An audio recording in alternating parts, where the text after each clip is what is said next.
तो आज की इस वीडियो में हम जिस न्यूमेरिकल को सोल्व करने जा रहे हैं वो न्यूमेरिकल हमें कुछ इस तरह से दे रखा है। एक गोलीय दर्पण में फोकस बिंदु तथा वक्रता केंद्र के बीच की दूरी -20 सेंटीमीटर है। निम्नलिखित की गणना कीजिए तथा उनके नाम लिखिए। पहला है दर्पण के ध्रुव से उसके फोकस बिंदु की दूरी। दूसरा है दर्पण के ध्रुव से उसके वक्रता केंद्र के बीच की दूरी। प्यारे बच्चों 2024 में 2 नंबर में ये न्यूमेरिकल पूछा जा चुका है। तो चलिए फिर कॉपी और पेन निकाल लीजिए और सोल्व करते हैं आज के अपने इस न्यूमेरिकल को। प्यारे बच्चों बहुत ध्यान से समझेंगे, बहुत ही आसान न्यूमेरिकल है, टेंशन बिल्कुल लेना नहीं है आपको। देखो भाई, उसने हमें दिया एक गोलीय दर्पण और वो कहता है कि फोकस बिंदु तथा वक्रता केंद्र के बीच की दूरी -20 सेंटीमीटर है।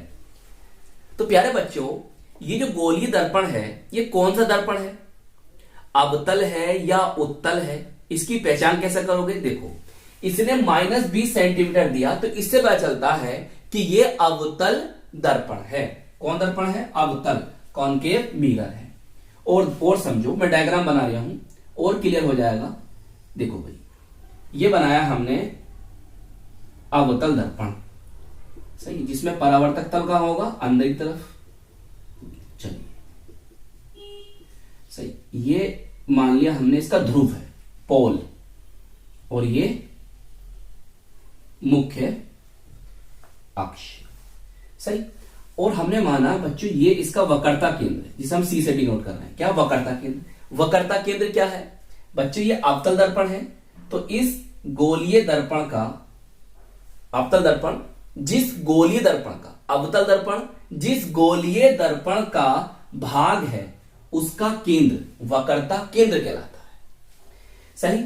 अब देखो प्यारे बच्चों वक्रता केंद्र और ध्रुव, अब ये बात भी याद रखो आप, ये वाली बात भी याद रखो। कौन सी वाली बात, कि दर्पण में जो दूरियां मापी जाती हैं वो कहां से मापी जाती है, ध्रुव से। कहां से मापी जाती है, ध्रुव से। तो ध्रुव से लेकर वक्रता केंद्र तक की जो दूरी होती है उसे हम कहते हैं वक्रता त्रिज्या। क्या कहते हैं, वक्रता त्रिज्या। बात समझ में आ रही है। अच्छा और आगे चलते हैं। अभी ये वाली बात क्लियर करूंगा कि अगर माइनस है तो वो अवतल दर्पण कैसे है, इसकी टेंशन मत लो। मान लो वस्तु कोई आपके अनंत पर रखी है, वहां से प्रकाश किरण चल रही है मुख्य अक्ष के समांतर। तो हम जानते हैं अगर मुख्य अक्ष के समांतर जा रही है तो परावर्तन के बाद वो जिस बिंदु से गुजरेगी, प्यारे बच्चों जिस बिंदु से गुजरेगी वो क्या होगा, उसका मुख्य फोकस। तो ये क्या है, इसका ये वक्रता केंद्र है और ये क्या है, इसका मुख्य फोकस। आइए सवाल की तरफ आइए। सवाल क्या कहता है कि फोकस बिंदु ये वक्रता केंद्र ये के बीच की दूरी -20 सेंटीमीटर है। तो प्यारे बच्चों आपका न्यूमेरिकल ये कह रहा है कि फोकस बिंदु और वक्रता केंद्र के बीच की जो दूरी है ना वो कितनी है प्यारे बच्चों, वो है 20 सेंटीमीटर। 20 सेंटीमीटर सही दिखाई दे रहा है, 20 सेंटीमीटर सही, 20 सेंटीमीटर। अब देखो हम क्या जानते हैं, हम ये जानते हैं प्यारे बच्चों कि अगर हम कोई भी दूरी ध्रुव से इधर की ओर मापते हैं, इधर की ओर, तो वो कायम आती है माइनस में, और इधर मापते हैं दर्पण के पीछे मापते हैं वो दूरी कायम आती है प्लस में, कायम आती है प्लस में आती है। तो हम ध्रुव से इधर की ओर मापेंगे, ध्रुव से इधर की ओर मापेंगे तो कायम आएगी माइनस में। तो अगर माइनस में आ रही है तो वो कौन सा दर्पण होगा, अवतल दर्पण होगा। एक तरीका और समझ लो, देखो आपतित किरण ऐसे जा रही है, आपतित किरण ऐसे जा रही है और आप दूरी माप रहे हो ऐसे। आई रिपीट अगेन, मेरी बात ध्यान समझो प्यारे बच्चों। देखिए आपतित किरण की दिशा ये है और दूरी माप रहे हो इधर से। भाई हम दूरी मापते हैं ध्रुव से, तो आप इधर से माप रहे हो, इधर से माप रहे हो, और आपतित किरण इधर की ओर जा रही है। अगर आप आपतित किरण के विपरीत जाओगे तो नेगेटिव में आप वैल्यू लोगे। काय में लोगे, नेगेटिव में। आपतित किरण इधर जा रही थी और आप दूरी यहां से इधर को माप रहे हो, आपतित किरण इधर और आप माप रहे हो इधर। तो इसीलिए आप आपतित किरण के विपरीत जा रहे हो तो आप जो चिन्ह लगाओगे, जो सिंबल यूज करोगे वो क्या करोगे, नेगेटिव। तो ये इस तरह से यहां पर कौन सा दर्पण हुआ, अवतल दर्पण हुआ, पहचान लिया।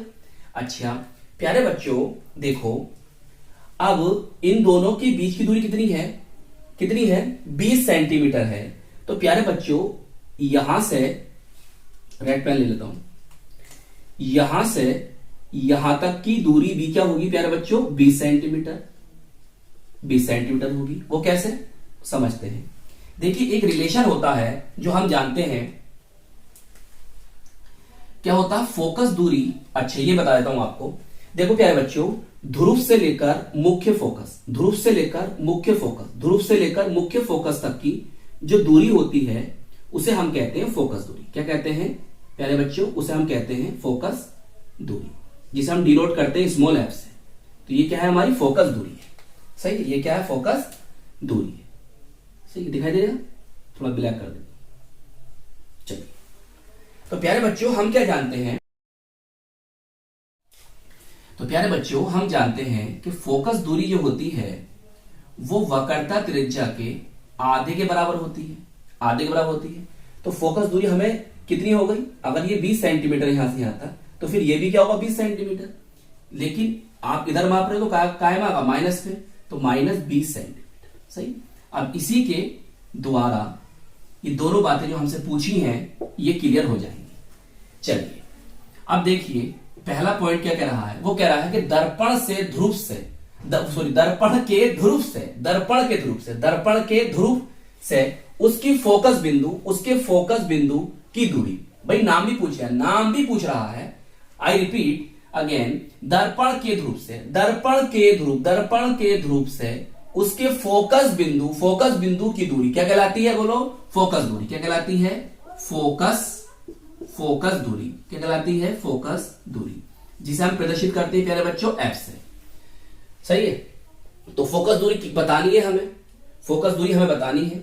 तो प्यारे बच्चों फॉर्मूला क्या होगा, फॉर्मूला क्या होगा, फोकस दूरी। सही है, फॉर्मूला क्या होगा, फॉर्मूला क्या होगा सर, फॉर्मूला होगा F = R/2। ब्लैक पेन से लिखकर ऐसे बंद कर देना। थोड़ा इधर आ जाए, या आ जाएगी एक लाइन और, चलो देखते हैं। चलो यहां कर देता हूं, आप नीचे नीचे करना। सही है, आप नीचे नीचे करना। प्यारे बच्चों वक्रता त्रिज्या कितनी हो गई भाई, 20 ये और 20 ये। भाई यहां से लेके यहां तक तो क्या है, वक्रता त्रिज्या है, 20 कितने हो, 40। तो F बराबर यहां आ जाएगा -40। सही, माइनस पता चलिए आप क्यों आगा, /2। तो F बराबर क्या हो जाएगा, -20 सेंटीमीटर। तो एक प्रश्न आपका हुआ हल। चलिए सेकंड वाला देखिए। सेकंड वाला कहता है कि दर्पण के ध्रुव से, चलिए दर्पण का ध्रुव से उसके वक्रता केंद्र, उसके वक्रता केंद्र की बीच की दूरी क्या कहलाती है, वक्रता त्रिज्या कहलाती है। क्या कहलाती है प्यारे बच्चों, वक्रता त्रिज्या कहलाती है। सही है, तो हम लिख देंगे यहां पर वक्रता त्रिज्या, वक्रता त्रिज्या। और इसे प्रदर्शित करते हैं प्यारे बच्चों कैपिटल R से, या कहीं आपको स्मॉल r भी लिखा मिल सकता है, उसकी टेंशन मत लेना। अब एक फॉर्मूला होता है प्यारे बच्चों, यही बनेगा आपका R, तो इसे इसकी गुणा ऐसे कर दो तो बन जाएगा आपका 2F। क्या बन जाएगा प्यारे बच्चों, 2F। इस तरह से बॉक्स में बंद कर देना। सही है, चलिए अब 2 × -20। भाई फोकस दूरी क्या है आपकी, 20 है, और इधर नापी है तो माइनस आ गई, तो -20। तो R = बन जाएगा -40 सेंटीमीटर। सही है, तो इस तरह से प्यारे बच्चों आपको लिखना है एग्जाम में। चलिए नोट कर लीजिए इसे। तो आई होप ये छोटा सा प्यारा सा न्यूमेरिकल आपको अच्छी तरह से समझ में आ गया होगा। प्यारे बच्चों न्यूमेरिकल्स की तैयारी के लिए आप हमारे चैनल की प्लेलिस्ट को जरूर विजिट कीजिएगा। हम केमिस्ट्री के और फिजिक्स के न्यूमेरिकल्स चैप्टर वाइज सोल्व कर रहे हैं, और साथ में मैथ के अनसोल्व पेपर्स को भी सोल्व कर रहे हैं। अपना ख्याल रखिएगा, खूब मेहनत से पढ़ाई करते रहिएगा। हम मिलेंगे आपको इसकी नेक्स्ट वीडियो में। जय हिंद, जय भारत।